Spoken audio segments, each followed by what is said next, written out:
वो किनके साथ रहते हैं, कैसे रहते हैं। और नारद जी महाराज द्वारिका नगरी पहुंचे और सबसे पहले भगवती रुक्मणी की कक्ष में गए, उसके महल में गए। वहां भगवान कृष्ण जो है रुक्मणी के साथ सुंदर वार्ताएं हो रही है, चर्चा कर रहे हैं। अरे आइए नारद जी आओ, अर्घपाद आचमन आसान आदि दिए, पर हम सब का धर्म है कि घर में कोई मेहमान या अतिथि जब आ जाता है तो हम क्या करते हैं, लोटा गिलास से पानी देते हैं। जो पढ़ा भी नहीं है उस बात ज्ञान को जानता है, कितना ज्ञानी थे हमारे पूर्वज। हमारे पूर्वज अति ज्ञानी थे। कई तो ऐसे लोग हैं जो बगैर पढ़े रामायण को जानते। शिक्षा स्कूल का दरवाजा नहीं देखती, बान जी बता रही थी। हमारी माँ कभी स्कूल नहीं गई थी, लेकिन वो सुंदरकांड मुखाग्र याद था। कभी 3 महीने पहले उनका अवसान हुआ। हमारी माँ पूरा जीवन जी 92 ईयर्स 92 साल की उम्र में गई, और मरते समय उनका ज्ञान बिल्कुल सचेत था। बादल गरजन हंसियल फेंके तरफ को अंगना में, फेंके नहीं, कावर फेंके। धातु जो है विद्युत का सुचालक होता है, घर में ना गिरे वो बिजली, वो लोहा में जा लगी। ये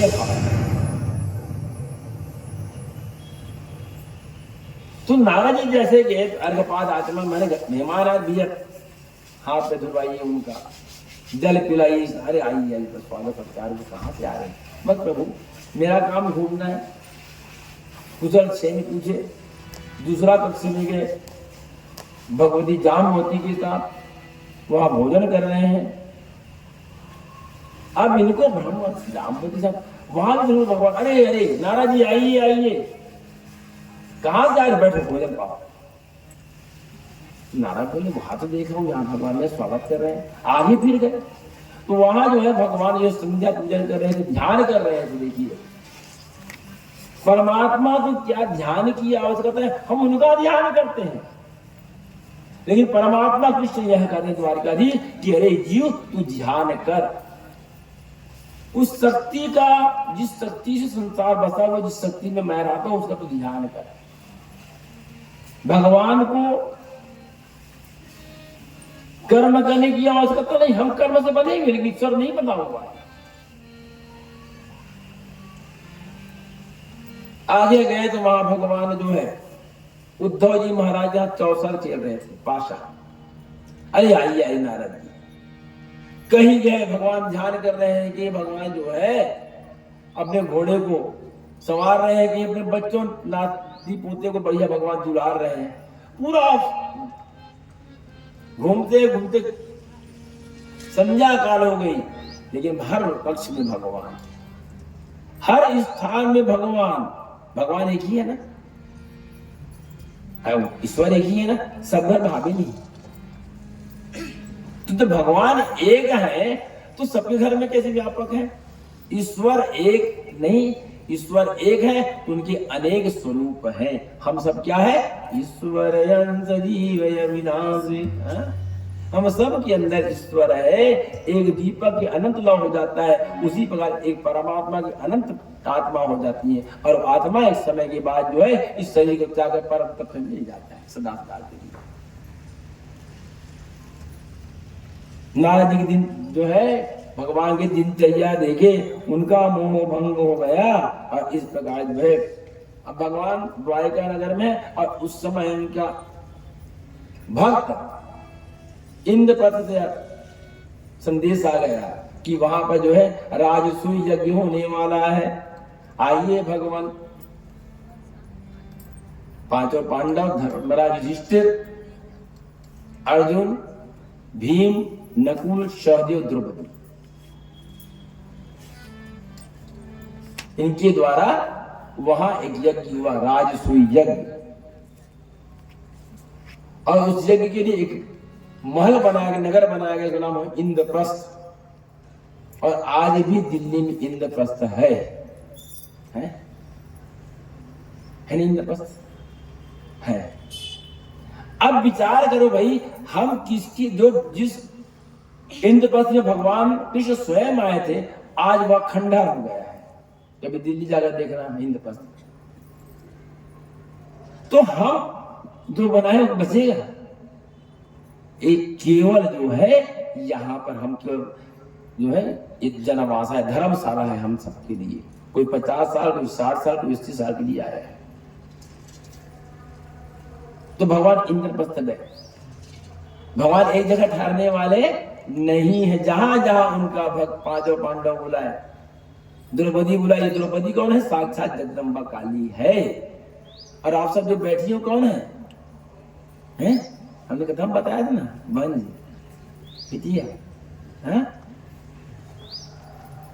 सत्य वेदवती काली त्रेतायाम जनकात्मजा, द्वापरे द्रौपदी काली कली काली गृह गृह। जब तक एक स्त्री जो है गृह प्रवेश नहीं करती वधू बन करके, वह घर घर नहीं बनता, घर मंदिर नहीं बनता। और एक स्त्री के आने के बाद ही वह धर्म की स्थापना होता है। इसलिए उसको धर्म पत्नी कहते हैं। जीवन में जब कष्ट जब आ जाता है पति के ऊपर, तो पत्नी दूर कर सकती है। काबा चिंता कर मेरे पीछे होंगे ऐसे बोल, हमारे घर कहती है, हमारे घर मेरी चिंता मसले होंगे बार आ जाते हैं। वृंदावन बिहारी रानी। तो भगवान जो है इंद्रप्रस्थ गए और वहां पर हो रहा था राजसूय यज्ञ। राजसूय यज्ञ माने ये भी यज्ञ है, एक ज्ञान यज्ञ है। जैसे हम सबका जीवन कितने दिन का है? 7 दिन का है। आज परीक्षित को बोध है कि आज से 7वें दिन, माने आज परीक्षित का 7वां दिन है। उनको अपनी मृत्यु का तिथि याद है कि आज से 7वां दिन में मृत्यु हो जाएगी। हम सब बैठे हुए हैं। हम सब क्या है? परीक्षित। पर माने दूसरा, इच्छा माने उनकी इच्छा, मर्जी माने हम सबका जो जीवन है हमारे इच्छा से, उनकी इच्छा से है। लेकिन परीक्षित को बोध है, ज्ञान है कि मेरी मृत्यु जो है 7वें दिन होने वाली है। अब हम सबसे पूछा जाए कि हमारी मृत्यु कब होगी? हैं? जानते हैं कि नहीं जानते? क्षणभंगुर जीवन की कल क्या है? क्षण भंगुर है। ये तन कीमती है मगर है खुदा विनाशी। ये तन कीमती है मगर है विनाशी। कभी अगले क्षण का भरोसा न करना।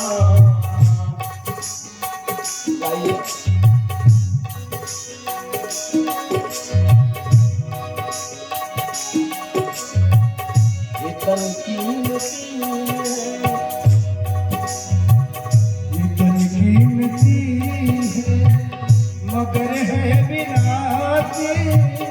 इतन कीमती है मगर है विनाशी।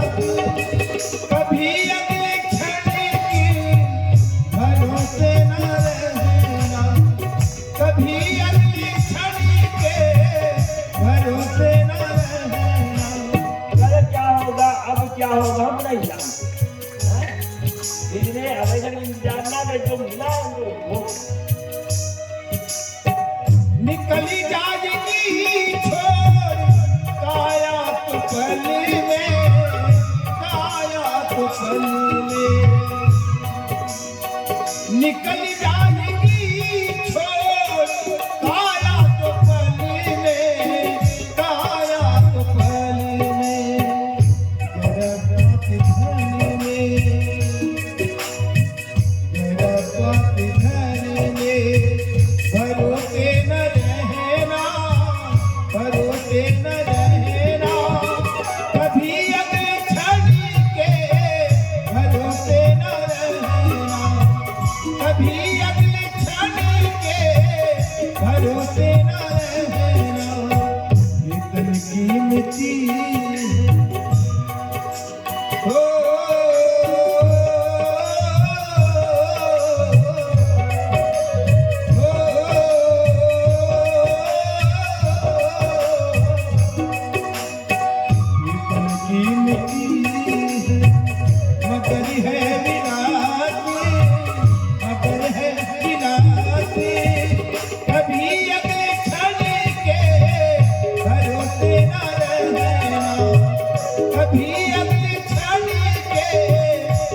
भरोसे न रहना।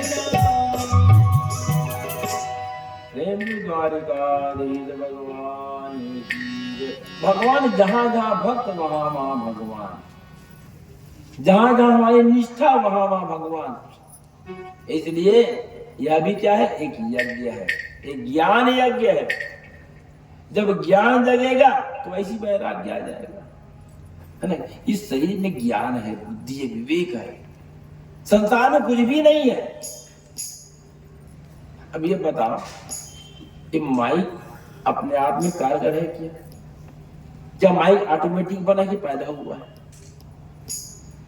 इसको हमने बनाया। देखिए कंप्यूटर, अब ये बताइए जिसको हमने बनाया है, कंप्यूटर रोबोट, तो बनाने वाला कौन है? हम लोग बनाए उसके, नहीं कंप्यूटर निकाला वो। अरे भैया ये विचार करो कि जो मस्तिष्क हम अपने विचार से, ज्ञान से कंप्यूटर जब बना सकते हैं, इसमें कितना ज्ञान है सोचिए, हैं? भाई कंप्यूटर अपने आप नहीं बना, पैदा नहीं हुआ, उसको हमने रोपण नहीं किया। अभी तो कंप्यूटर को हमने बनाया, गाड़ी हमने बनाया, रेल हमने बनाया, वायु हमने बनाया। तो हमारे पास ज्ञान है, उड़ने की क्षमता है, दौड़ने की क्षमता है, और हम तो कम वैज्ञानिक हैं। आज से 5,000 10,000 साल पहले, है ना, रावण पुष्पों की मांग सहाया करता था। इतनी ज्ञान भरी है इसमें, फिर भी हम भटकते हैं। तो भगवान ने जहां जहां भक्त वहां भगवान। राजसूय यज्ञ किए, और राजसूय यज्ञ में भगवान को भगवान हम राजसूय यज्ञ कर रहे हैं। हमने एक भवन बनाया, उसका नाम इंद्रप्रस्थ। उस भवन के उद्घाटन के लिए, ओपनिंग के लिए हम क्या कर रहे हैं? राजसूय यज्ञ। और उसका एक नियम था, अगर आपको राजसूय यज्ञ करनी है, जो चारों दिशाओं के राजाओं को आपको आमंत्रण करना है और उनको जीतना भी है युद्ध में। जैसे एक यज्ञ होता है अश्वमेध यज्ञ, अब तो नहीं, कलयुग में उसका प्रमाण नहीं है, लेकिन अश्वमेध यज्ञ में अश्व छोड़ा जाता था, और अश्व जहां जहां जाता है पीछे पीछे सेना, और जिस एरिया वहां घूमता था वहां तक का क्षेत्र जो है उस राज्य का हो जाता था, वहां जीतना पड़ता था। उसको अश्वमेध यज्ञ। और उस यज्ञ में अंत में जो है अश्व माने घोड़ा और मेध माने काटना, अंत में उस घोड़े को सिर को कर्तन करके काट दिया जाता था, और पुनः यज्ञ भगवान जी के पास वह जीवित हो जाता था। उसको बोलते हैं राज अश्वमेध यज्ञ। राजसूय यज्ञ माने अपने राज के विस्तार करने के लिए पांचों पांडव जो है एक भवन बनाया, उसका नाम इंद्रप्रस्थ, और बनाया कौन था? मैदानव। बड़ा मायावी महल था, और उससे भगवान को आमंत्रण किया कि भगवान आप आइए, हैं जैसे देशमुख जी यज्ञ करा रहे, सबको बुलाए, आइए भाई हमारे यज्ञ हो रहा है। और कोई धोखा से छूट गया होगा, देखिए भागवत बताया गया पहले इस करने में, अगर धोखा से कोई व्यक्ति छूट गया होगा, अगर उनको ज्ञान हो गया होगा, तो उसके लिए आमंत्रण निमंत्रण की जरूरत नहीं है। भागवत में केवल जानकारी हो जाए या भागवत सुनने पहुंच जाए, आपका कल्याण हो जाएगा। कोई निमंत्रण की जरूरत नहीं, नाराज होने की जरूरत नहीं है। बोला न्योता नहीं दिया, न्योता भी हम दी है। जहां हमारा कल्याण जुड़ा है वहां क्या आमंत्रण की जरूरत है? जो सुख में साथ दे वो माना, और जो दुख में साथ दे तो ईश्वर। भागवत जी कहते हैं कि जीवन में सुख दुख लगा रहता है, सुख दुख दोनों रहते जिसमें जीवन है वो गांव, कभी धूप तो कभी छांव, कभी धूप तो कभी छांव, सुख दुख दोनों रहते जिसमें जीवन है वो गांव, कभी धूप तो कभी छांव।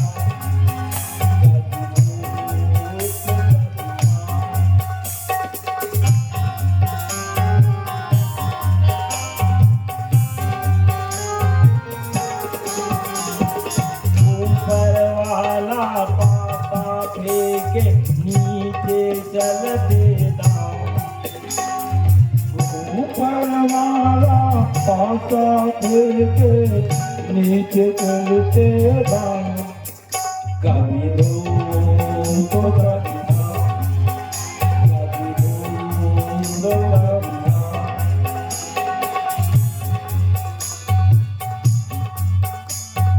भले भी दिन आते जगत के, बुरे भी दिन आते।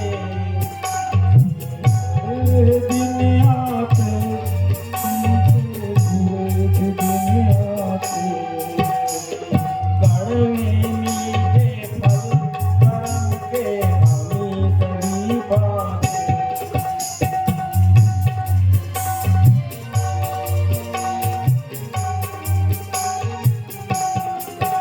कभी धूप कभी छाँव, कभी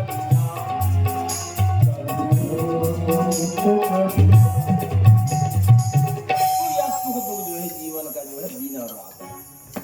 तो आपको राजसूय यज्ञ करना है तो आपको चारों दिशाओं के राजा को जीतना भी पड़ेगा और न्योता भी देना पड़ेगा। हम जीत भी गए भैया, आइए आप हमारे आमंत्रण में, आप हमारे अब अधीनस्थ हो गए। तो धर्मराज जो है अपने भाइयों को सहदेव को दक्षिण दिशा में भेज दिए, नकुल को पश्चिम दिशा में, अर्जुन को उत्तर दिशा में और भीमसेन को पूर्व दिशा में। चारों दिशा में चार भाई को भेज दिए। सब दिशा को जीत गए, लेकिन सब राजा को परास्त कर दिए। परास्त कर धन भी ले आए। देखिए, आपका धन जैसे आएगा उसी प्रकार आपके जीवन की व्यवस्था होगी। धन कैसे आया? युद्ध करके और फिर युद्ध के बाद उस धन को हरण करके लाया उस राजसूय यज्ञ में। इस यज्ञ के बाद ही पांचों पांडवों को वनवास हुआ था। इसलिए हुआ था कि उन्होंने धन को हरण करके लाया था, युद्ध करके लाया था, इसलिए उनको वनवास जाना पड़ा। नियम था, क्योंकि सबसे जीत गए, लेकिन जरासंध को कोई हरा नहीं पाया। भगवान आए, बोले भगवान हमने सबको हरा दिया, लेकिन जरासंध जो है मगध का राजा, मगध को हम नहीं जीत सके। जरासंध पर ब्राह्मण भक्त था। वह युद्ध करने जब हम चर्चा किया था, युद्ध करने जब जाता तो ब्राह्मणों से मुंह निकाल के जाना पड़ता था उनको।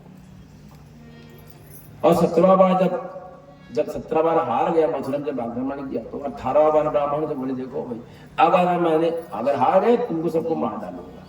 तो भगवान को स्वयं अपने भक्तों की रक्षा के लिए हारना पड़ा। भगवान अपने भक्तों के लिए अपने वचन से भी पीछे हट जाते कई बार। जब महाभारत का युद्ध हुआ तो भगवान ने क्या प्रण लिया था कि मैं युद्ध में शस्त्र नहीं उठाऊंगा। लेकिन जब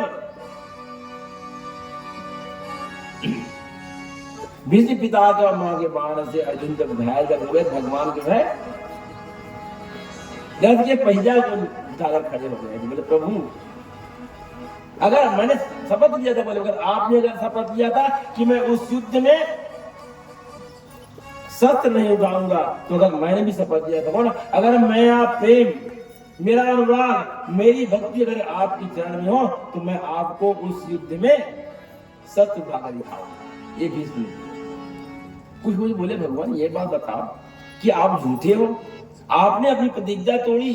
तो भगवान कहते हैं मेरा ये दूसरा प्रतिज्ञा था, मैं 2 प्रतिज्ञा की थी। कौन कौन सा? बोले एक ये कि मैं उस युद्ध में अस्त्र और शस्त्र नहीं उठाऊंगा, युद्ध नहीं करूंगा। ये दूसरा तो बोले भगवान पहला कौन सा है?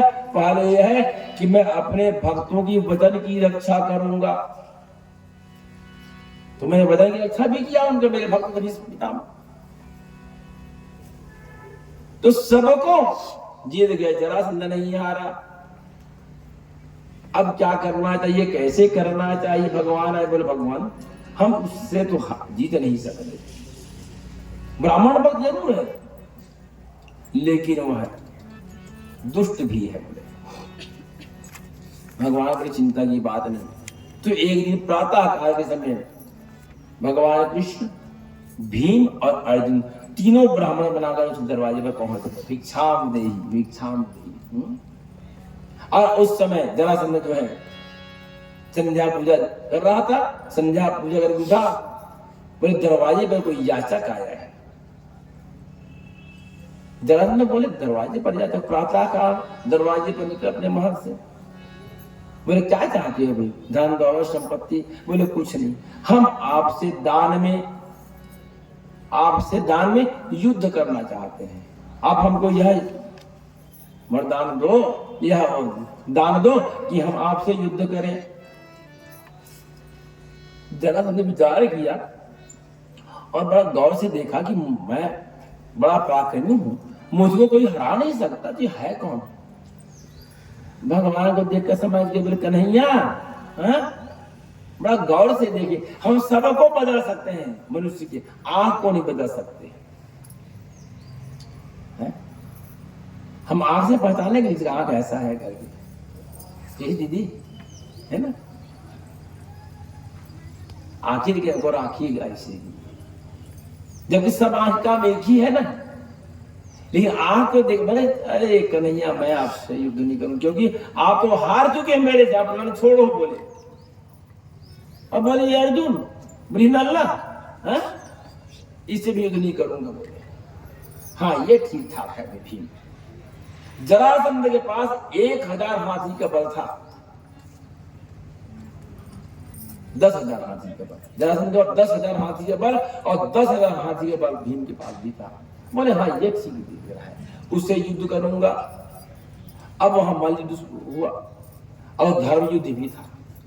दिन भर दोनों लड़ते, भीम और जरासंध दोनों की शक्ति बराबर थी। दिन भर दोनों लड़ते और शाम को बढ़िया बैठ कर भोजन करते। इसको धर्म युद्ध कहा जाता था। महाभारत का जब युद्ध जब हुआ तो दिन भर लड़ते थे और शाम को एक दूसरे की छावनी में, शिविर में जाकर कुशल क्षेम पूछा करते थे, क्या हाल चाल है,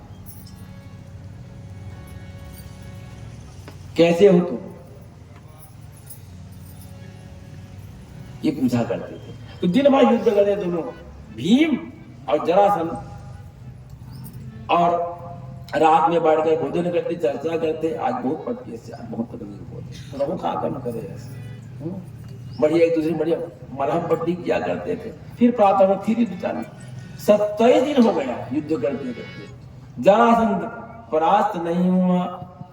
भीम कहता है बोले भगवान मैं 27 दिन से युद्ध कर रहा हूं, लेकिन यह जरासंध हार नहीं रहा है, यह जरासंध हार नहीं रहा है।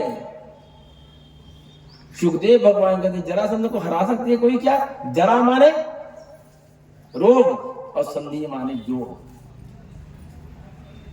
शरीर में जब रोग जब आ जाता है तो उनको हराया नहीं जा सकता, व्यापक हो जाता है धीरे धीरे 50 वर्ष की आयु के बाद। अब तो वो भी जरूरत नहीं, 25-25 साल में शुरू हो जाते हैं। कलयुग में हमारा आपको उम्र कितना है? 100 वर्ष का, इसलिए 50 वर्ष का जो है वो है पूर्वार्ध और उसमें मतलब उत्तरार्ध। जो बीत चुका वो आने वाला है। तो 50 वर्ष का जो उम्र है हमारा उत्तरार्ध है, वहां से फिर हमें संधि चालू हो जाती। माने 100 वर्ष का संधि चालू, 50 वर्ष, 50 से 51 माने आवन, 52 आवन, 53 आवन, 54 आवन माने आइए हम स्वागत करते हैं। रोग व्याधि पीड़ा शरीर में व्याधियां आ जाती है।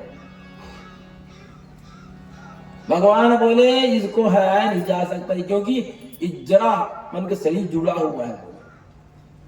28वां दिन जब युद्ध जब हुआ तो उस युद्ध में भीम बोले अब तो कुछ कर भैया, 27 दिन हो गया। एक कन्हैया बोले हम 27 दिन युद्ध कर रहे हैं लेकिन हम जीत नहीं पा रहे हैं, और जब तक हम जीतेंगे नहीं युद्ध समाप्त होने वाला नहीं है। हम राजसूय यज्ञ कर नहीं सकते, हमारा यज्ञ अधूरा हो जाएगा, इंद्रप्रस्थ का ओपनिंग नहीं होगा। फिर भगवान ने एक तिनका उठाई और इशारा किया उस युद्ध में। ये बार बार क्या करते, भीम उठाता जरासंध को, उसके पैर के 2 भाग फाड़ देता, शरीर के 2 भाग, एक इधर एक इधर, फिर आकर जुड़ जाता था, क्योंकि वह 2 हिस्से में जुड़ा हुआ था। उनका जन्म ही वैसे ही हुआ था।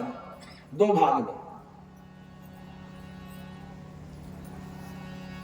जरासंध की जो माता थी, दो माता थी,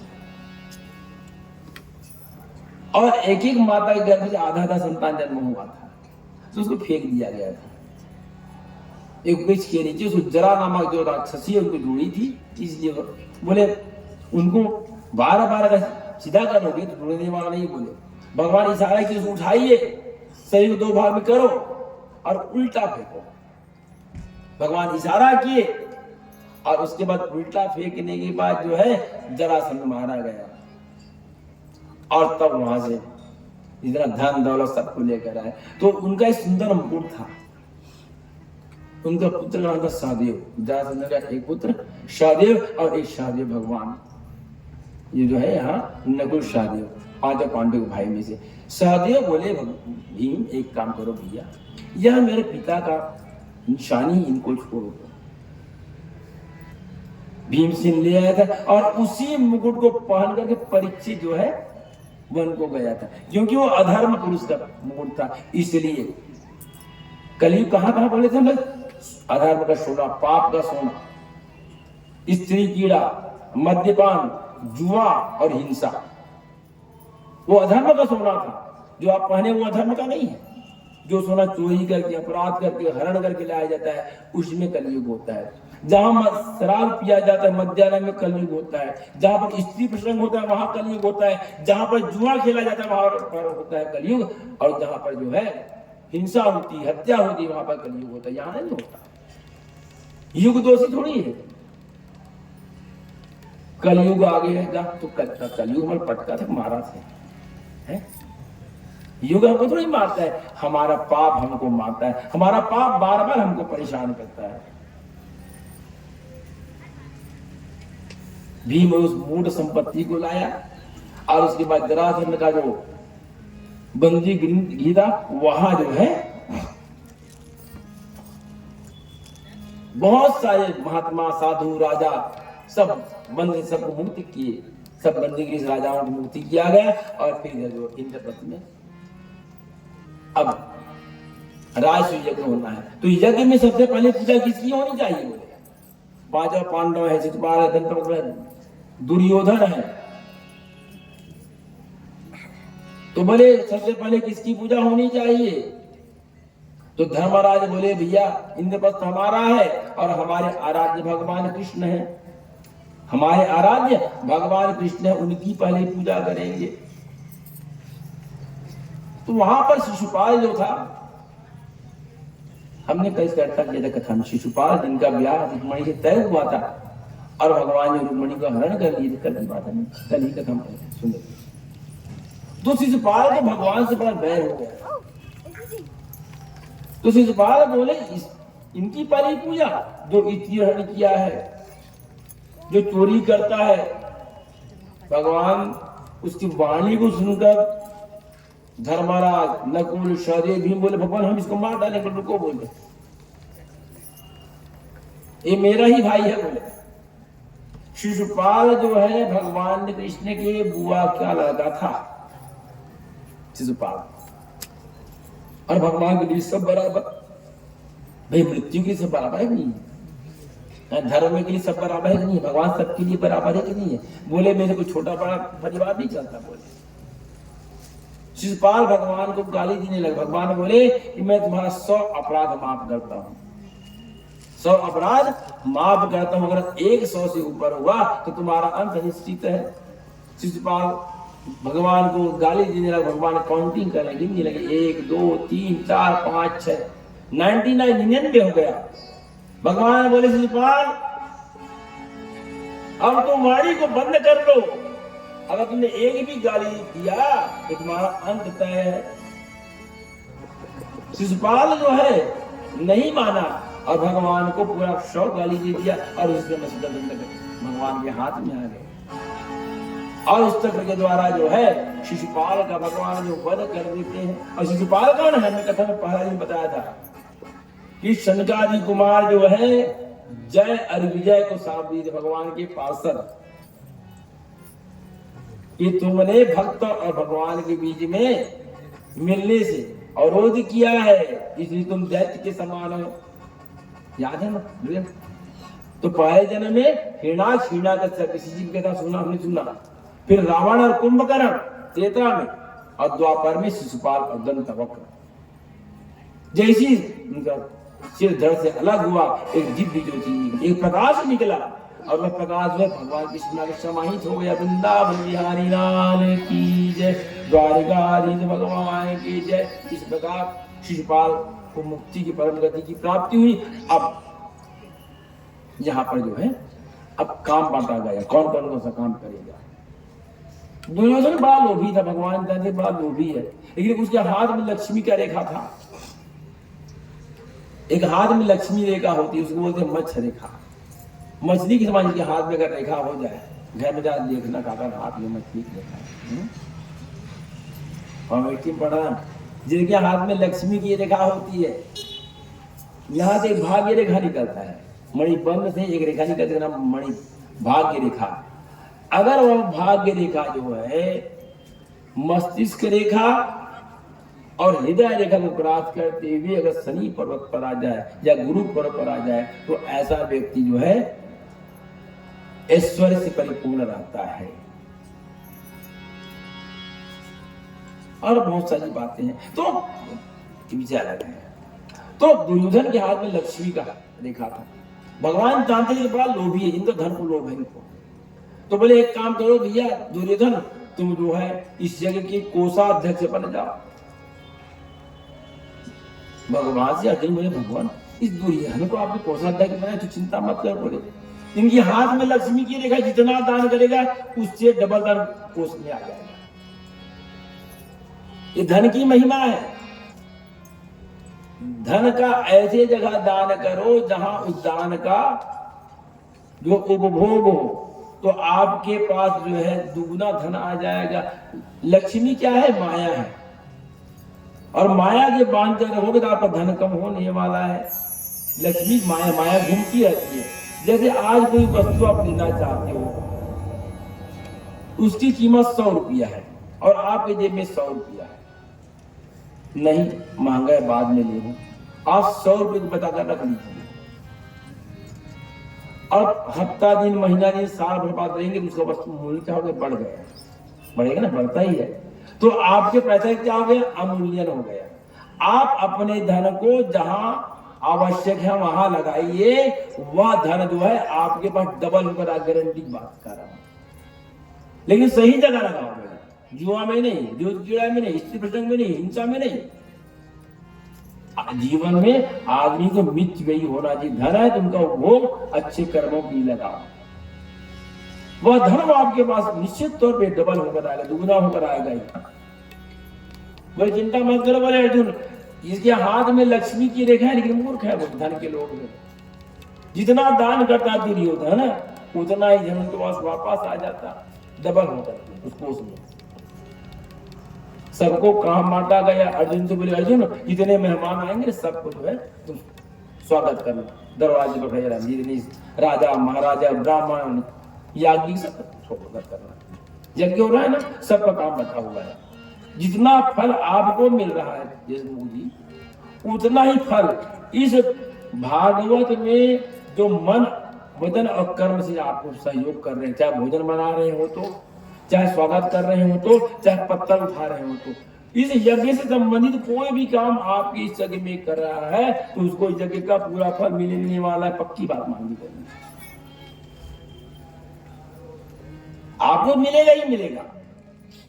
क्योंकि आपका धन बड़ा नहीं है, धनवान बड़ा होता है। धनवान है तो धन आया है, तो धन बड़ा नहीं होता। जो व्यक्ति धन को धर्म में लगाता है वो बड़ा होता है।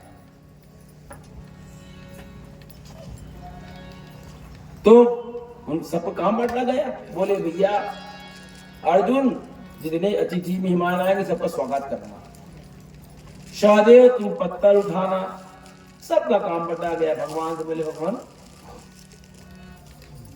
भगवान स्वयं बोले कि जो मेरे घर आएगा, इस यज्ञ में आएगा, भगवान की प्रथम पूजा वहां हुई, और जितने मेहमान आए उस यज्ञ में भगवान से सबका पैर धोया, पैर प्रक्षालन किया,